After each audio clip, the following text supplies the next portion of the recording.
It's supper time with Meat and Potatoes, a podcast by Embrace, where your journey is our journey. Assalamu alaikum, welcome to a little bit of Katu. Welcome back to season 2 of Meat and Potatoes podcast. Tonight, for our special meal, I'm going to get into a deep conversation with my brother Rashid about his conversion story. So, brother Rashid, let's talk about your conversion story. So, how long and when did you? When did you convert? And how long have you been a Muslim? So, I guess that's the same question, right? Okay. Well, it's definitely a pleasure to sit down and have a meal with a brother, and chit chat about this. So I'm looking forward to this meal. Let's see. I became Muslim, I guess, in two different ways almost, because my dad was Muslim. He was a part of the Nation of Islam, and we're talking about the 1960s. So when I grew up, I was in that environment. So, but I officially took my Shahada in 1997. And it was then that I went ahead and decided to become a Muslim. And then there's a road to that journey too, and how that happened. But yeah, that's when it all started. So, wow, that's interesting. So, and I'm sure that's a common story between us African Americans. And I think a lot of people almost assume that's how we came to the faith, through Nation of Islam. Right. So, how old were you when you left the nation? Well, I was never really a part of the nation. That's when my mom and dad weren't married. So I was living with my mom, and there, I was deeply involved with the church. I was I was an usher back then, and I was very involved in the church. But when I would visit my dad, he had a bakery in Oakland, a very well-known bakery. So a lot of Muslims used to come in and out of there. It was a Salam bakery, and I would go to the masjid with him. So I had a taste of the nation, but I wasn't really deeply into it. So I was never really, I would say, in it, but definitely around it, and got to see a lot of what was going on in that community, and to give them a lot of credit to the brotherhood. I mean, when they used to come to the bakery, I would see the brotherhood between the individuals that were there. And although the teaching was a little bit off, but the how the people were connected with one another and how they supported one another was deep. Looking back on it as an adult, looking back on that. Now, So what made you want to convert or revert to traditional Sunni Islam? Good question. Well, basically, I said 1997 earlier, and I apologize. It was 98, but when I actually converted. But at that time, I was going through some challenges in life. Life was hitting me hard.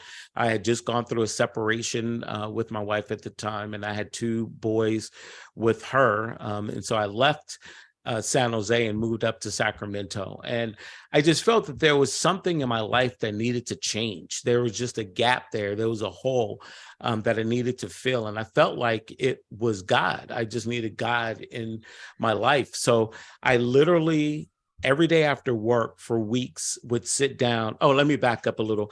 My dad left the Nation of Islam and came into Sunni Islam. So he sort of detoxed me, right? He had that conversation like, okay, son, these are the things that were good about the nation, but this is what true Islam is about. So he had that conversation, and I'm very, very thankful for that. So just before you continue, so he left the nation and converted before you converted. Yes. MashaAllah. Okay, yeah. Great. Yep. And do you remember, did he have a conversation with you as he was transitioning, or he just came to you and was like, I'm doing this? Well, he sat me, interestingly enough, he sat me down, and this is before I was even thinking of taking Shahada or getting closer to God. He sat me down, I went over to his apartment and we had dinner, and he was like, okay, I remember back in the day, these are the things that I taught with the Nation of Islam. And now I'm into Sunni Islam, and again, he just broke down and just told me, yeah, he had already made that change. He had already made that change. But then him understanding the truth and what Islam was really about, about Allah, and there's only one messenger. The final messenger is the Prophet Muhammad sallallahu alaihi wasallam. Him teaching me all of that, and that the fact that we had to pray 5 times a day. There were just a lot of things that he just broke down to me. And so when he was breaking it down for you, how did that job with your Christian upbringing? And oddly enough, what he was saying made more sense to me than what the teaching was or my understanding was of Islam before that. So it made, I guess, my fitra just took over, it just clicked. I was like, okay, now what you're talking about is making sense. That old blue-eyed devil thing to me back in the day did not make sense, because living in with my mom, it was pretty middle income area. And so there was a lot of white folks and Mexican folks and Samoan folks and Mexican folks and all of that I was hanging with. So the whole blue-eyed devil thing just did not make sense at all. But it also made sense bouncing in against my Christian upbringing, because although I love the church and I love the people, and overall in a general way, the teaching was fine, but the part that Jesus was God never made sense in my heart.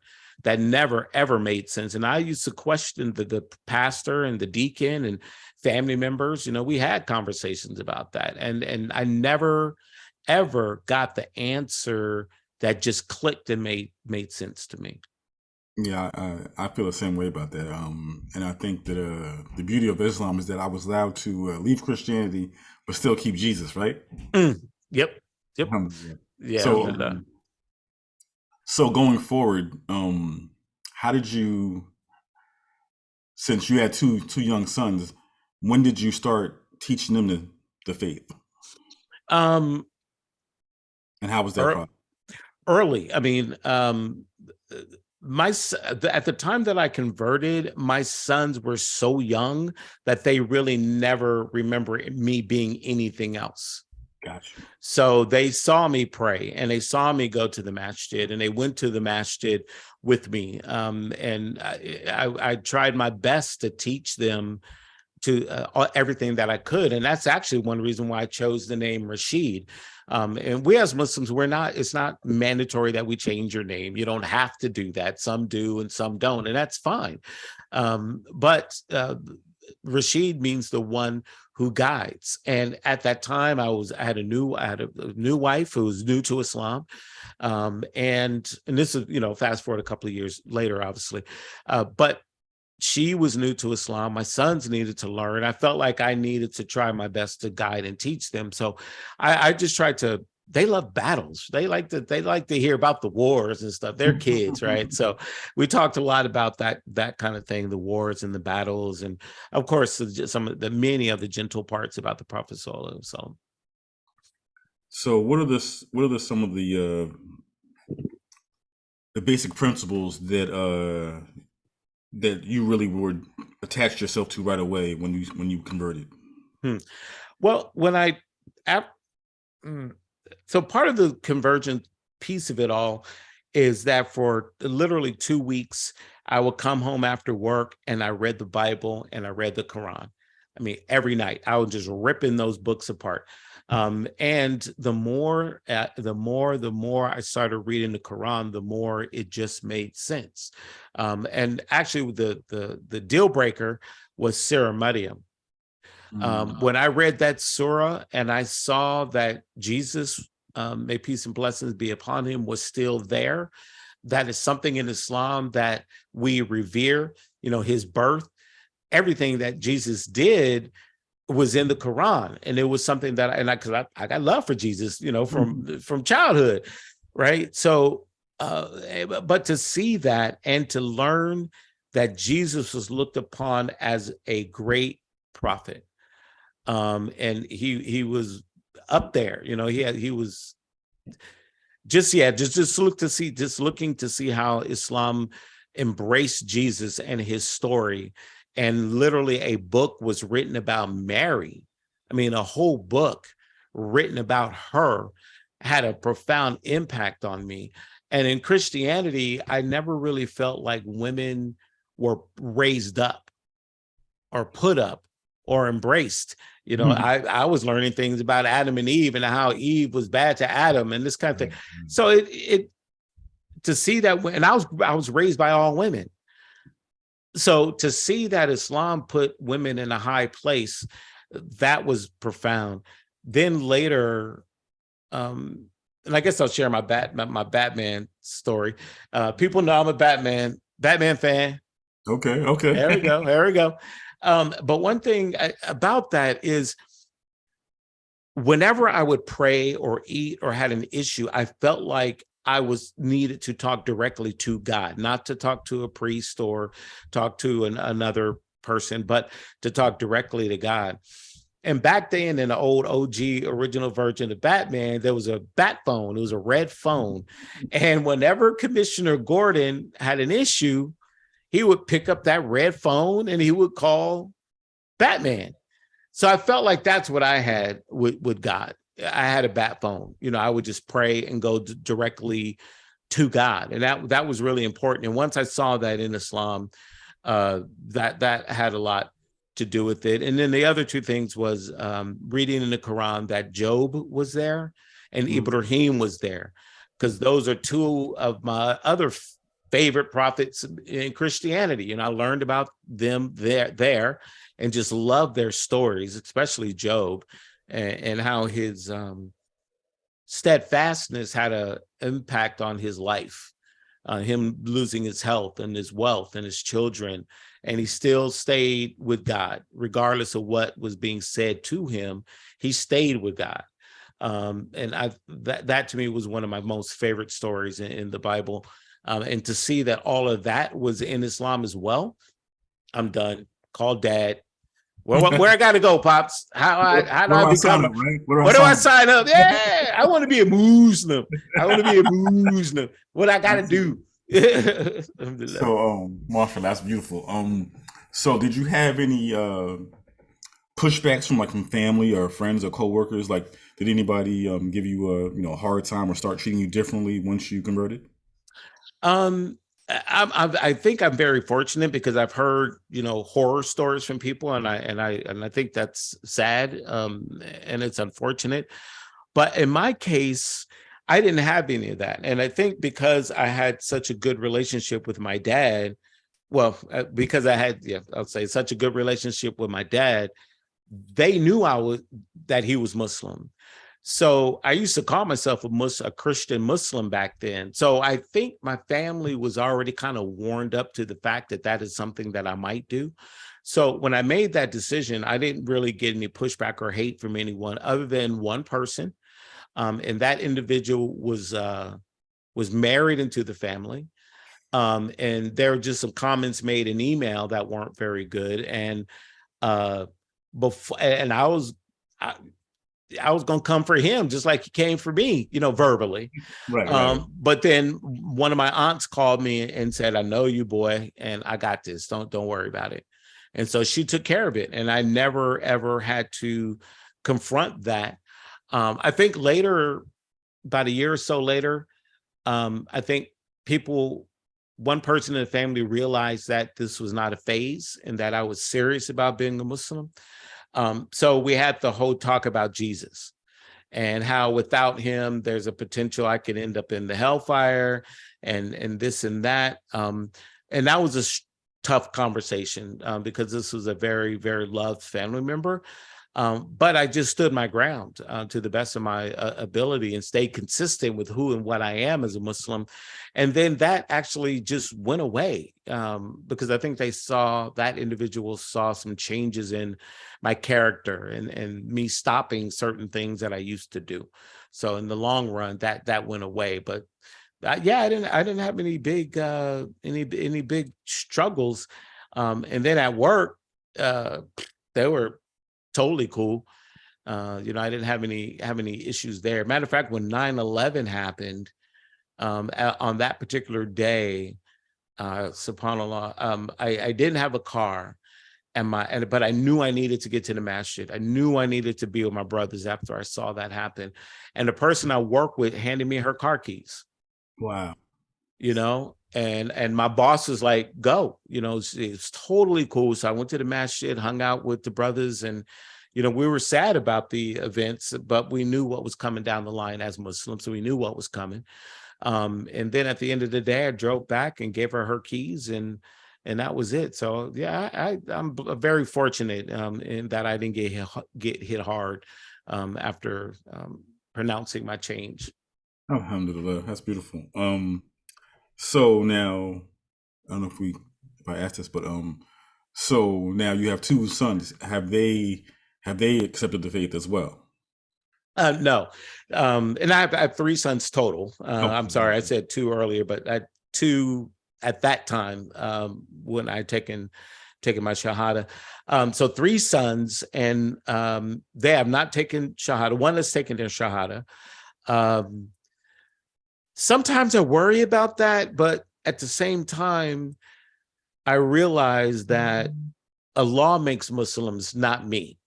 And there's no compulsion in religion. And that I myself, even though I was around Islam and knew about Islam, I didn't even take Shahada until my 30s. So, that gives me, I have solace in that. And inshallah ta'ala, Allah will guide them to Islam. I pray for them all the time. But the beautiful thing is, my sons know that there is a creator. And they're God-fearing. They may not have prayed 5 times a day and jump up and take their shahada, but there's something I see in them. It's like they got their Muslim card. You know what I mean?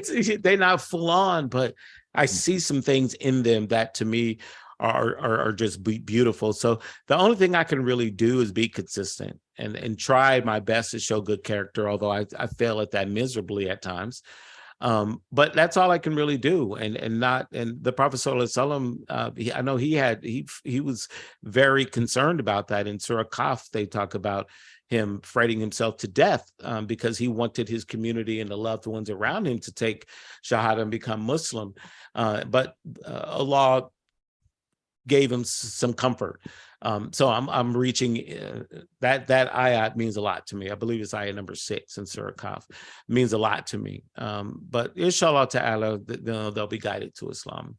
Especially selfish. I want a son to pray for me after I die. That's important. I want a righteous son to pray for me. I'm selfish. I'm thinking about myself. I tell my kids that too, especially I have 2 daughters. And so, daughters are supposed to be your gateway, right? So I tell them all the time. Yeah, alhamdulillah. But alhamdulillah, yes. So you were talking about the prayer and your bat phone. So you took the prayer easily. It seems like prayer, because obviously, you go from not praying properly to praying 5 times a day. So how was that struggle for you? It was a struggle. I mean, I had a big desire to learn the prayer, but I remember thinking back then, praying 5 times a day, is this sustainable? Is this something I'm going to be able to do for decades and decades and decades and for the rest of my life? Because that's a huge commitment, and it was scary as all get out. So yeah, in the beginning, it was a struggle. But then as time went by, it became easier and easier. And I still struggle today. I'm human. I have my days where I struggle sometimes, but yeah, in the beginning, it was a thing. And also, you talked about how you had a beautiful community around you. First you started with it, and then you found the masjid close to you. So I know a lot of converts, they have that. They go to the masjid on whatever day they go. On Friday, they take their shahada, and then on Saturday they're by themselves. Did you have that? I mean, obviously you didn't have that problem. You had a welcoming community, but how did you navigate learning how to pray, learning to understand the concepts? Like, where did you go to find your community and get your knowledge? Right. Yeah. After I did experience that. I mean, after I took my shahada, it's like poof, you get all the hugs and everything, and folks did disappear. So it was literally 2 years where although I was Muslim, I was still kind of struggling with all the rituals and the practices and the prayer and everything else. And two things happened, but I kept praying and asking God for some strength and some help there. And subhanAllah, what ended up happening is, number one, my dad, the way he taught me to pray, he had like big, huge pieces of plastic, where he wrote out the prayer on like butcher paper. Okay. And and then eventually he found a illuminated version of it, but that was on the floor. And so I could actually read that while I was praying. And he also said that you could read stuff in your hand while I was praying. But the masjid ended up having a prayer class. And then I learned the prayer class and, in the full on Arabic and everything like that, tahajjud and everything there. So that was a big help. And subhanAllah, the brother that taught that class, shout out to Brother Bassem. I love you. I love you like a blood brother. And we are still friends to this day. And that was well over 20 years ago. But thankfully for him, and then my dad giving me the trick of just laying out stuff on the floor, and you do what you can. And I feel like, you struggle and you fight and you struggle and you fight. And I think Allah sees that. And when Allah sees that struggle, although you're getting a headache, Allah sees that struggle, and eventually it snaps, and then things just become easy. Yeah, I think that's beautiful. I think that's part of the journey, especially for not just for converts, but I think for anybody who decides to actually start practicing the faith. It's part of the journey, and I think Allah will reward us for that, and Inshallah. especially reward us for the struggle, because I think He pretty much says that the things you do small but consistent, those are the loves, right? Right, So, right. May Allah make it easy for all of the Inshallah. converts, before and after us. You know what I'm saying? So, I mean, so, so, how long before you hit your stride and you became the Rashid we see now, who's running stuff, doing halakas and trying to impart knowledge on people? Because I know even for me, like I still feel a little uncomfortable. Let's talking in front of people, and so I don't want to say teaching, but or preaching, as I don't do that. But just being a leader in your community, sometimes it's organic, it just happens, and sometimes it's thrust upon you. So how were you navigating that, and how did you navigate that? subhanAllah. I'm very fortunate in that, on my mom's side of the family, all Christians, but they're workers. They're not pew people. I had an aunt who was a director of the choir, another aunt who sang in the choir. My mom sang in the choir. I had cousins that were workers as well, and then I was on the usher board. So I grew up around workers. And then on my dad's side of the family, he was a part of the Fruit of Islam, but of course he navigated out of that later in life. But even then, he was doing volunteer stuff for the masjid. So growing up around all that, when I became Muslim, after I got my feet firm, the next thing was like, okay, what can I do? Where do I fit? And then at that time, I was maybe 2 years into Islam. I noticed at the masjid that someone was audio recording. I'm gonna date myself now, but someone was audio recording the khutbah and then putting it on cassette and selling the cassette the next week. Woo! When Islam was on cassette, it wasn't no internet. It wasn't nothing like that. You better have a cassette in your car. So I approached Brother Amin, who still to this day is one of my homies, my Sahaba. Just talked to him yesterday. He was like, okay, this is how we can do it. And he injected me into that. And then the Imam and I became good friends. And then I got on the board and it just started from there. So yeah, and the imam saw something, and he would just appoint me to different things that would get me exposed to other masjids in the community, and about Islam, not just about Islam, but the work that we need to do to push Islam, and not necessarily stand on a corner and try to make people Muslims, because, like we said, there's no compulsion in religion. But one of the elders, Brother Mujahid, may peace and blessings be upon him, or I'm sorry,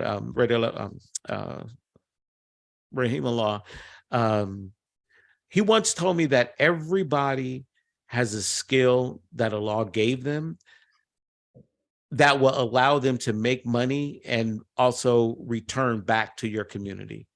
So I always remembered that. So whatever skill I had, I just felt obligated to return that back. And I was an AV guy. I like photography, I like videography. So whatever I could do in that space is where I wanted to be.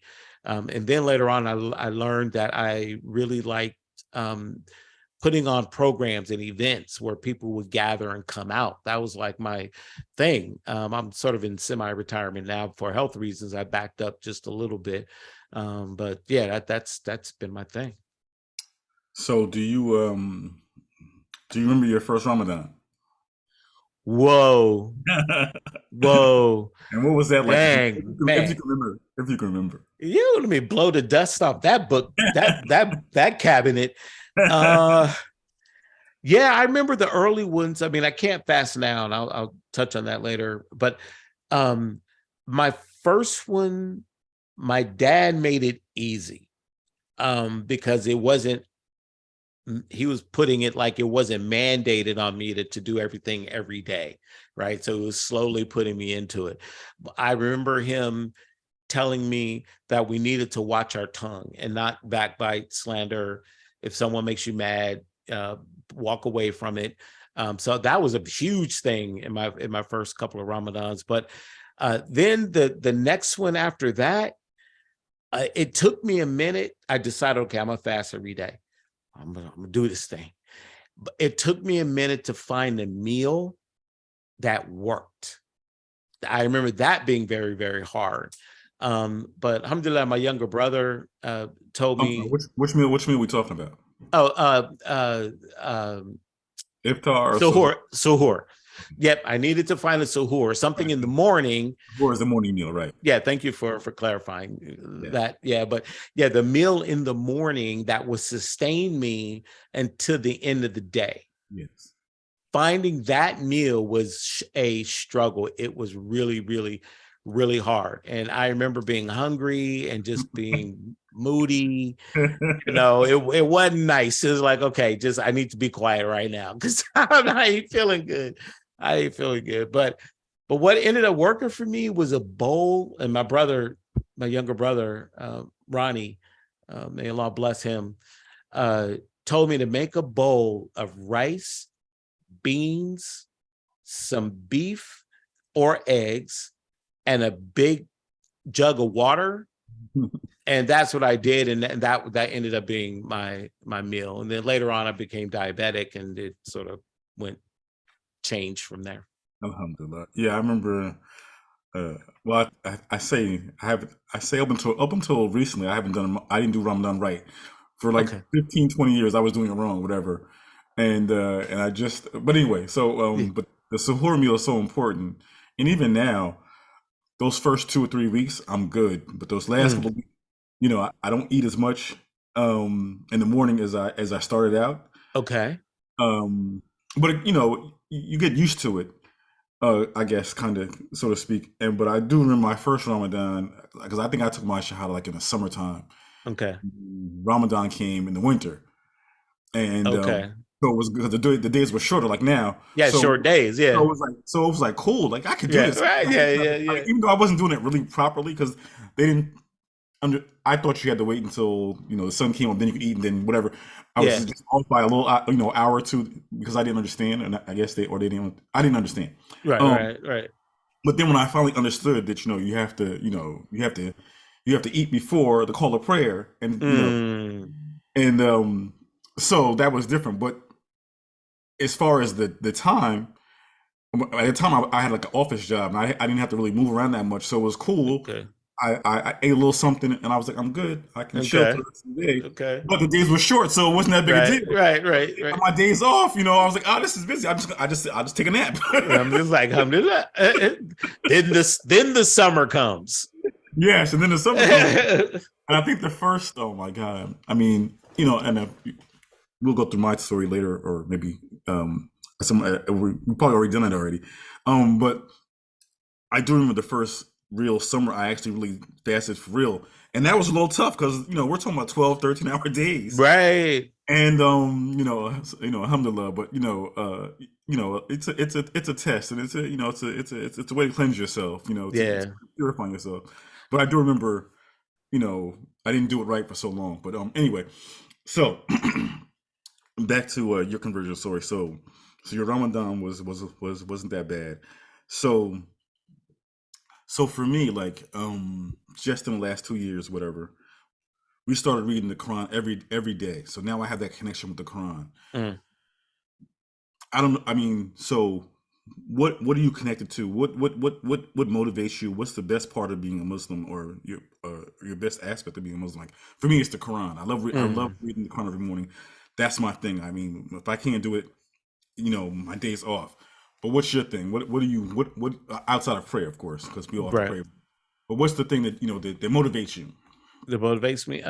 Well, first, let me, may Allah accept all of your Ramadans, and even those that were done, what you consider to be wrong, but you did them to the best of your ability. And may Allah see that and accept that, and give you all the rewards for it, because those may be the things that get you into paradise. Alhamdulillah, alhamdulillah. But I think during Ramadan, I'm much like you. It's my connection to the Quran, and I have a routine that I like to follow in Ramadan. And I've mentioned this in I think in another podcast. But each year I go to the next surah. So I just finished Surah 16, Surah Nahl. So next year I'll about in Rajab, I'll just start reading that surah as much as I can, English, and just go through it, and then some Arabic, obviously, but I just kind of read it. Then I just sort of highlight those surahs that really hit me, like, ooh, dang, ooh, okay, that was a good one. So I'll note that. And then during Ramadan, I'll take the tafsir of that ayat, and then I'll read that. So that will, inshallah ta'ala, give me a better understanding of when it was revealed, why it was revealed, what was the situation, what was the prophet dealing with, all of those things. So that's kind of my Ramadan routine, and getting close to the Quran is key to it all, because that tells us how we should be, and how we should react to certain things. And it ain't easy. Sometimes I read stuff that, oh dang, why did I learn that? Now I got to switch up my game, So it's difficult sometimes, and but it's a welcome challenge, and I enjoy that. And I will admit, sometimes I'll hit some things, and I'm like, I wish my sons were here, because I'm like, as kids, this is the kind of thing they would enjoy if I was able to tell this story with them. So, but yeah, good connection to Quran is huge. And then, like I said, trying to do gatherings and just getting people together, because even though I'm not a real good speaker per se, I mean, I have not some knowledge, very little bit of knowledge. And I know some hadiths and that kind of thing, but I'm just not a real exciting guy on the mic. And I'm not him, but I can video camera, I can record you, I can edit you, I can put it out on the internet, and I can help spread the knowledge that way. So I feel like that's my way, or my path to paradise, inshallah ta'ala, is reading the Quran, doing the gatherings, and recording folks, and getting that information out there. SubhanAllah. So we're coming close to our time. We got about 5 minutes left. So how is being a Muslim changed and enriched your life? Like, if you weren't a Muslim, where do you think you would be? SubhanAllah. That's a really good question. I don't know. I think I would just be in a world that was not beneficial to me. I would just be burning time, just doing crazy stuff, and not to mean drugs or alcohol or anything like that, but I mean just passing the time away and not really caring about anything, not really caring about other people, not really care who knows what my rights, how I would feel about giving my wife her rights or my kids their rights and that kind of thing. And they're just a life. That's the thing about Islam, is not just a religion, it's a lifestyle. Yeah. So seeing what the Prophet did in certain situations is a guide for me to follow in my own life. So it's like a map. It's a roadmap for life. And without that, I think I would just be lost and going cuckoo. And I know we're short on time, but I feel just real briefly to say about Ramadan that I can't fast. That my doctors told me many years ago, do not fast. But hard-headed me tried to fast anyway because I'm diabetic, and I got very sick. And so I decided at that moment, okay, that's fine. I'm gonna not fast. And Allah is merciful, and He gave us, for those who can't fast, Allah is merciful, and He gave us a way to work with that, in that we just feed people as opposed to fasting. So you feed a person for each day that you cannot fast. And to me, in today's world where homelessness or unsheltered is so huge, I get a lot of solace, and it warms my heart when I'm able to do that. And I used to feel bad and guilty at first. People in Ramadan like, oh, I'm struggling. I'm like, I just had a halal burger. So and that's real, that's the truth. But eventually that part was very hard, just knowing I couldn't fast anymore. That was tough. But then when I got to the point that and understanding that there's still a lot of blessings in feeding people, and that Allah Ta'ala will accept that, then I'm fine. So I just want to say that to those people out there that are listening who can't fast during Ramadan, don't feel guilty. Absolutely. So in the last couple of minutes, I'll give you a chance to sum up your story as best as you can.